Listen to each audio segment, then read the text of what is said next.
Sitting there on the way up. Tell them the truth, but they think it's just made up. They were gonna be legends. I did the deal with LA, Def Jam. I got signed on the spot. He signed me that day. I did my record deal. We negotiated the deal. Everything was moving so fast, you know what I mean? I was 13 years old at the time. And then, yeah, that's kind of like when my life kind of took a turn, you know, for the better.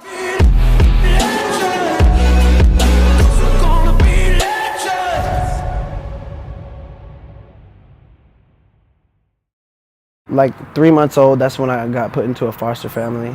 And then I was just, you know, chilling around regular childhood. I mean, there was a lot of foster kids coming in and out of the home, so I got to see that at a young age. And I mean, for the longest, it kind of just felt normal, you know. Like I said, it took for me to get older to kind of see that the environment that I was in, how much it played a toll on the way that everything that I do in normal life, you know what I mean?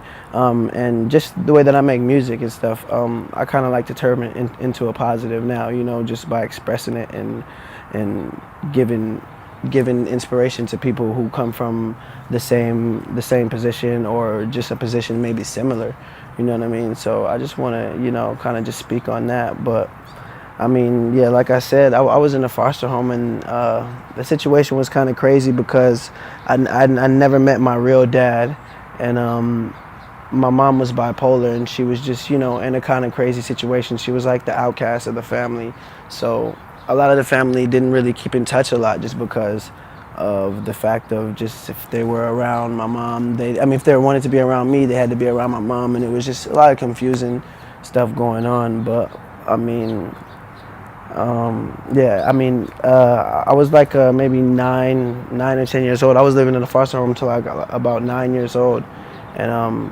that's when I got a call from like my aunt, who was like overseeing me throughout the time that I was in a foster family. And that's when she was like, you're having a little brother, and she wanted to take me back into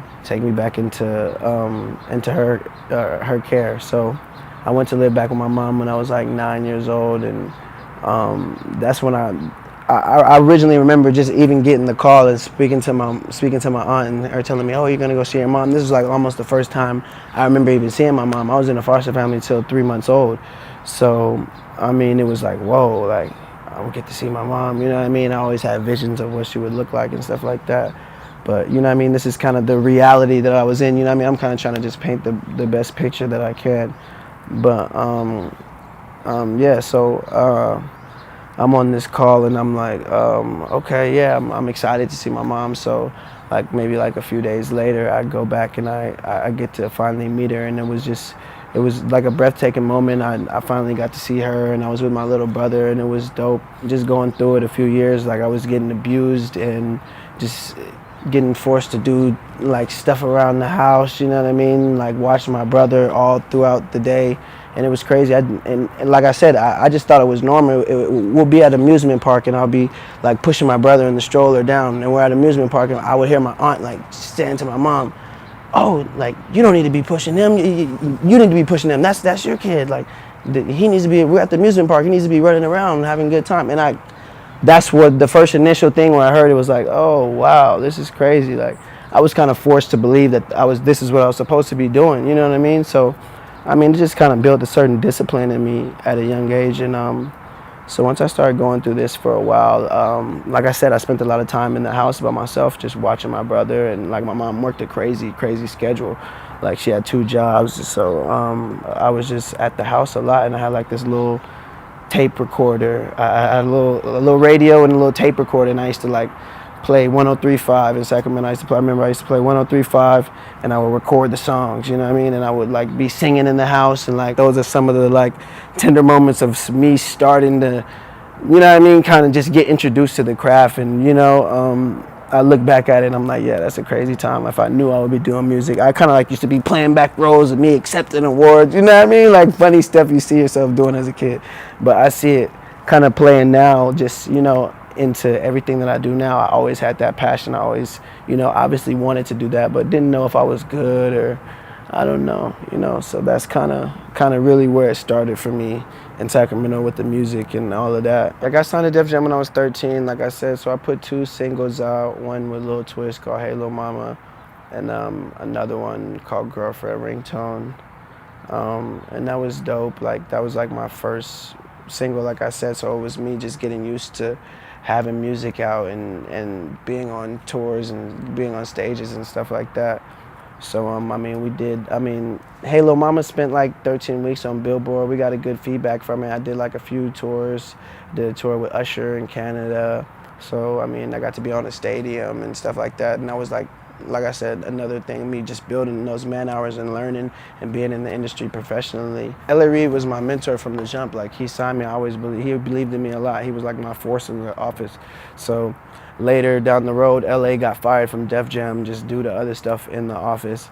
And that's kind of when everything just went dormant at Def Jam, and I was just sitting in a still place, like major record deal, wondering what's gonna happen, you know what I mean? And that's when random stuff just started, you know what I mean? It started getting to me a little bit, but I never really lost hope in myself just because of, like I said, the position I was in. I remember I was doing a lot of shows and stuff like that still, you know, even when we didn't have, you know what I mean, much help from Def Jam, I was still doing shows and stuff like that. So, I mean, just doing that, and then I had my family in the background collecting all the money and all this was going on. I was like 16 years old around this time, and I remember I was just like, yo, I can't do this no more. I'm about to go to LA or something. I had my boy with me, Ryan. I did a show in the Bahamas for like a Sweet 16.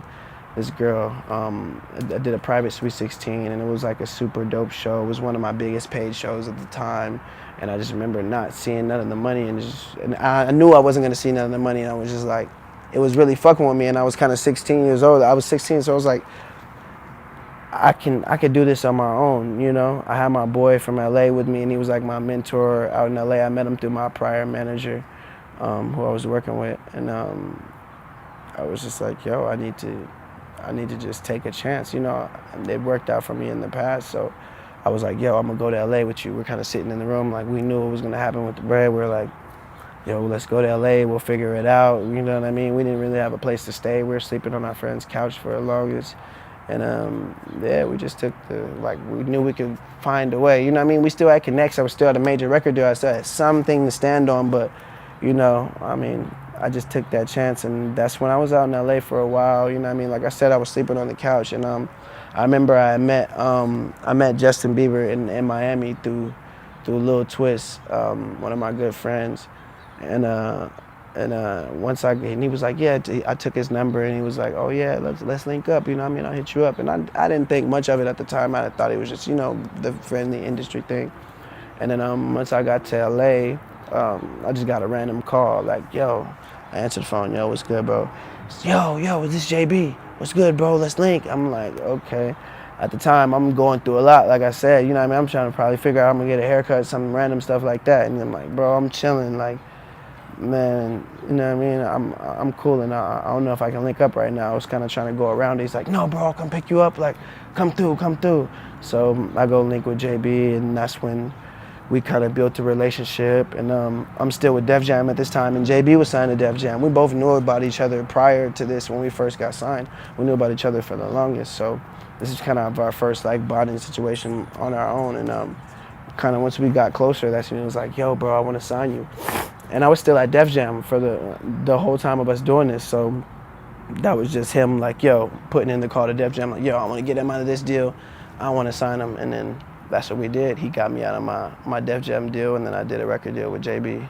I mean, one of my favorite quotes is, in order to succeed, your desire for success must be greater than your fear of failure.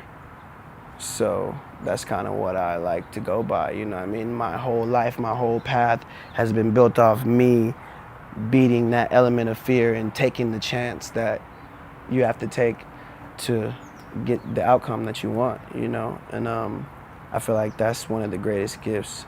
I also heard recently in a Will Smith interview, he said, God put the greatest things on the other side of fear. I feel like it was dope. It was like a skydiving video. But yeah, you know, I kind of like to just take quotes and kind of take stuff like that to reassure me of certain things. And you know what I mean? I feel like you always need reassurance. Even if you're confident in yourself, everybody needs reassurance, you know what I mean? To just, you know, keep going daily. So that's good. I'm 23 years old now. I started back, I'm like 13 years old. So now I'm looking at myself 10 years in the game professionally. And I look at all that, like I said, as man hours and work that I got to put in early, you know what I mean? I see a lot of people my age now, you know what I mean? And they're just getting started. So I feel like I've got such a head start, and I just got to keep that going, that same inspiration. I put out multiple projects. I just put a project out not too long ago called Prove It All, and I got another one coming soon. So I'm just working on music. I'm finally independent, and I feel like I have my hands on like a lot of the deals. I mean, a lot of the music that I put out when I was in a record deal, I was 13. So nobody wants to hear the opinion of a 13-year-old and about what song he wants to put out, you know what I mean? So I was forced to put out a lot of music. So now I feel like I have my hands on the wheel, and I have the chance to, I write out my own music as well, so I have the chance to really speak about my past and speak about the things that I've been through for the first time. So I can really take the wheel and use it, you know what I mean, for a positive, but I just gotta do that. So it's inspired through my music, kind of not look at the overall, you know what I mean, the overall, okay, are we moving, you know what I mean? I wanna see progression every year. That's all I tell myself. People ask me, oh, what do you see yourself in 5 years? I just wanna see myself further than I am right now, you know what I mean? And I don't want to put too much of a gauge on it, because that's when you fall out of love with it, you know? So, I mean, I just see myself inspiring, you know, putting out more music. Yo, what's up, man? It's your boy Khalil. I am an artist, singer, and I am MyComeUp.